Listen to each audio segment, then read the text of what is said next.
For a long time, I've been hearing about secret societies. Some people claim they are harmful organizations, and others say they are useful to society. I think their story is important and could be affecting our lives. There have always been secret societies to retain knowledge. In the Arab world, was completely fascinated by the idea of secret societies, Western secret societies. There are all sorts of secret societies. There are political ones, there are criminal ones, and indeed there are occult ones. The facts are there. It's just that we each sometimes interpret them differently.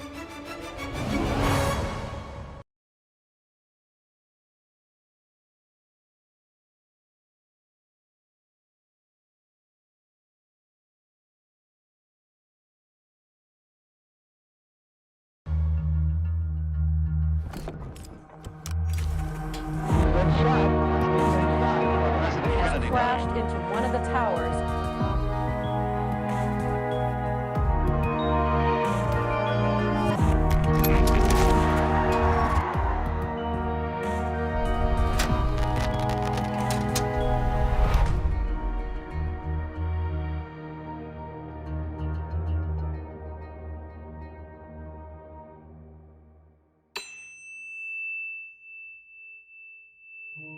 Secret societies are fiercely compartmentalized, but there's a level above that. That's where the real game is going on.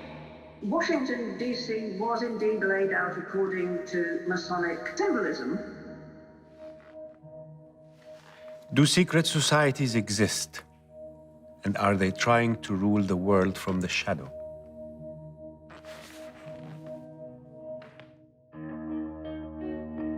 I have always thought of myself as a free thinker. I am always hungry for knowledge. When I was at school, my favorite subjects were mathematics, physics, and literature. I love numbers and shapes. And at the same time, I enjoy a good story. And I love mystery. Mysteries generally propel my curiosity and need to know. My curiosity made me think of what is called secret societies, like the Illuminati, the Freemasons, and many other secret societies they say have existed since a long time ago. And there are alleged records of some of them, and claims that their members reached as far as to rule nations, and stories about strange rituals exercised in their meetings. What are these secret societies? Do they really exist? And what is their purpose? When I started the journey to search for answers, I got lost. Lost between many secret societies. Each one has its own rules and objectives. The Freemasons, the Illuminati, the Rosicrucians, Skull and Bones, and many others we hear of, and maybe others we don't. So I decided I should start by talking to someone who did a lot of research on this topic.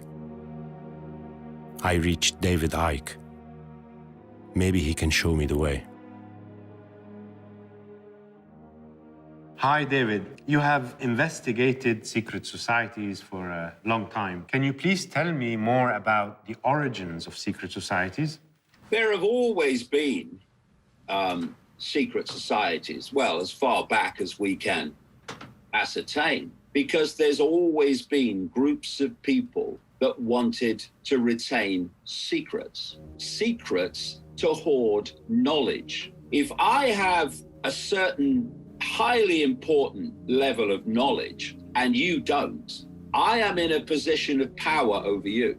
So the objective of secret societies is actually to keep essential knowledge hidden from the public.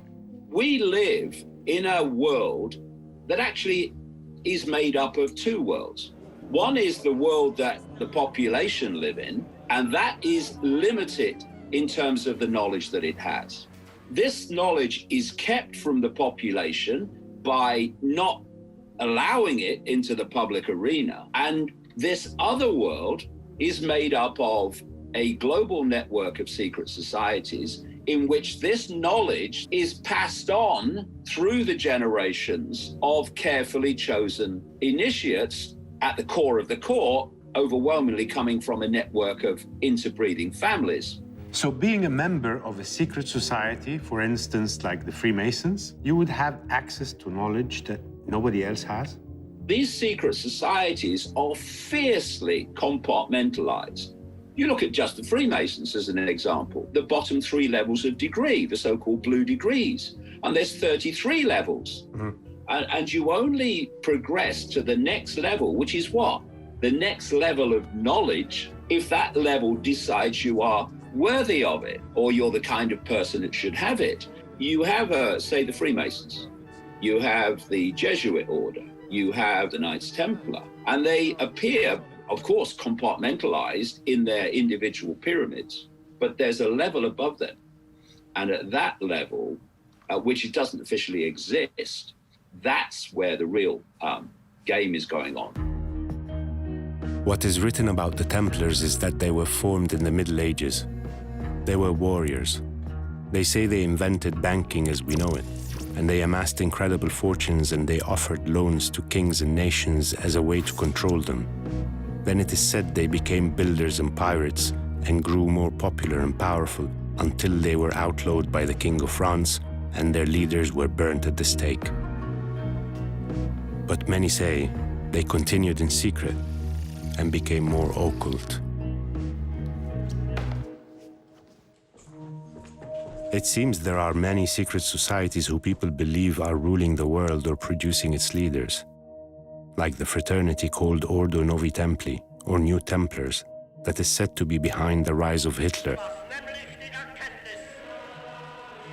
The fraternity was founded by Jörg Lanz von Liebenfels, a racial theorist, and Guido von List, an occultist. Lynn Picknett is a writer and researcher whose work on secret societies is very useful. I think she could help answer a few questions. Hi, Lynn. You did an extensive research on the Templars. Yeah, we did the research, yes. So what can you tell me about secret societies and their relation to power? There are all sorts of secret societies. There are political ones, there are criminal ones, and indeed there are occult ones. I always say that the paranormal is things that happen, and the occult is things you choose to do. You know, so like join a society. And ritual magic, for example, which is all about focusing your will through rituals, and they hope to change the actual world through their will. Whether or not they manage it or not is another matter. Do you think there is a link between secret societies and powerful political organizations, such as the Nazis? The Nazis had their roots in a sort of semi-mystical belief system called Ariosophy, which actually came from the 19th century, but built up in importance after the First World War when Germany was beaten. And Germany felt it needed to build up its national pride. So they became very obsessed with Ariosophy, which was basically the idea that the Aryan race was a very ancient race that had ancient wisdom and had mystical roots and was going to rule the world. So the idea of a unified identity and purpose could very well be one of the main reasons or motivations behind such groups. Actually, I think it's almost like part of human DNA in a way, is that you think I know something that they don't know, and then you say to somebody, do you want to know my secret? You know, and it's actually power. It's quite interesting that you have the United States, of all places, being actually founded by unapologetic Freemasons. I mean, they were, there was nothing sinister about them, because at that time, certainly, the pre-Masonic ideal was about enlightenment. So you had, George Washington, Benjamin Franklin, a huge number of the founding fathers were in fact Freemasons. They believed there is magic in symbols, no? Washington, D.C. was indeed laid out according to Masonic symbolism to stamp the new center, the new capital, with the Masonic presence, if you like. And perhaps some of them did believe it did, protect it in some way. Everything is attached by a very thin thread. The facts are there. It's just that we each sometimes interpret them differently. What are we supposed to do? We can only speculate when there is a gap in the information. True, but there is a limit, beyond which it's no longer speculation. It becomes just fertile imagination.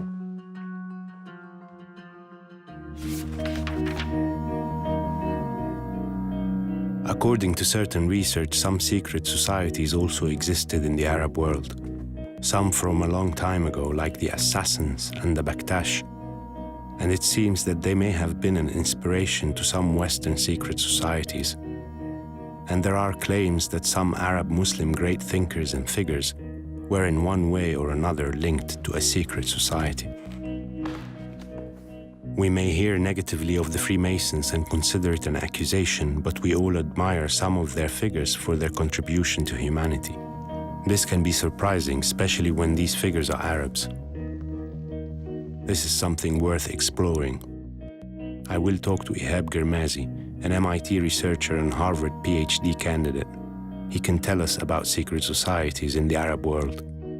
It will be very good to start by saying that seeing Freemasonry and secret societies as a particularly evil organization in the Arab world especially is mostly a product of the second half of the 20th century.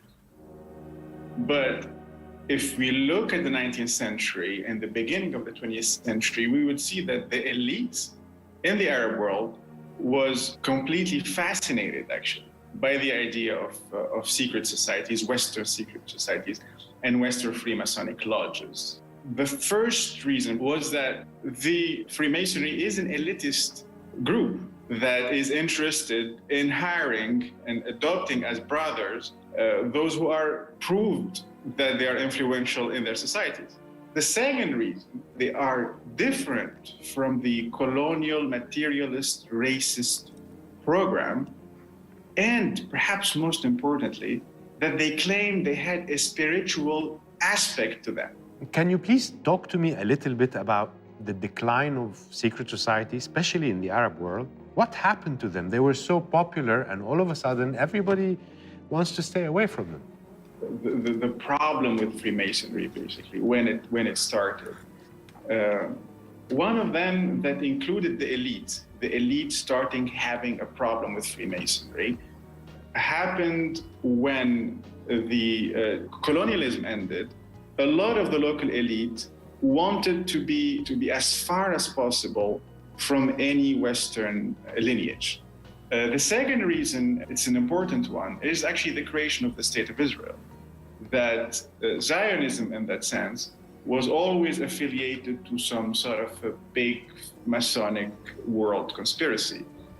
And linking Zionism and Freemasonry made it very difficult for a lot of Arab intellectuals to want to be affiliated to Freemasonry or to acknowledge the fact that they were or they want to.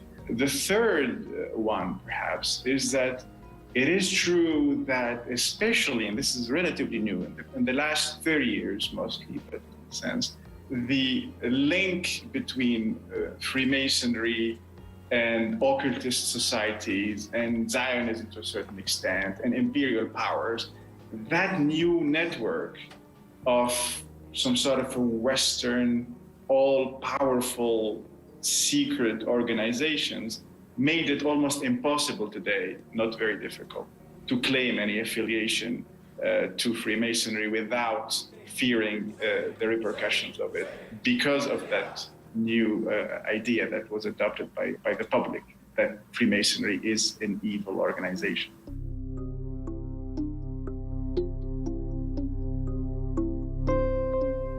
It is normal that people gather, organize, keep secrets, and favor those who think like them. It's human nature to collaborate and partner. And this has served humanity well since the hunter-gatherer times, through the ages of the pyramids until the formation of modern states.